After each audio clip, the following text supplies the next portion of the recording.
इस दिवाली पटाखे सड़कों पर नहीं बल्कि बॉक्स ऑफिस पर फटने वाले। दिवाली पर दो बड़ी फिल्मों का क्लैश होने जा रहा है। एक अजय देवगन की सिंघम अगेन तो दूसरी कार्तिक आर्यन की भूल भुलैया 3। दोनों ही फिल्में को हिट बनाने के लिए मेहनत करने में लगे हुए हैं। दिवाली पर दोनों फिल्मों की कांटे की टक्कर देखने को मिलेगी। कार्तिक आर्यन ने फिल्म भूल भुलैया 3 से अजय देवगन को मुश्किल में डालने का प्लान बना लिया है। फिल्म को लेकर एक अपडेट सामने आया है। भूल भुलैया 3 का टीजर रिलीज हो चुका है और अब ट्रेलर का इंतजार है।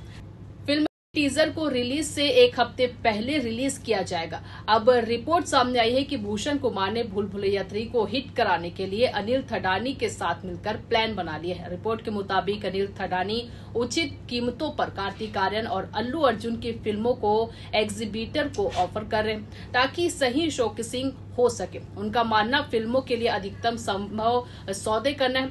अनिल थडानी ने कई फिल्मों को क्लैश में रिलीज किया है और दर्शकों के सामने भूल भुलैया 3 को पेश करने के लिए सभी सही रणनीति अपना रहे हैं। बता दें, भूल भुलैया 3 और सिंघम अगेन दोनों ही फिल्में 1 नवंबर को सिनेमा घरों में रिलीज होगी।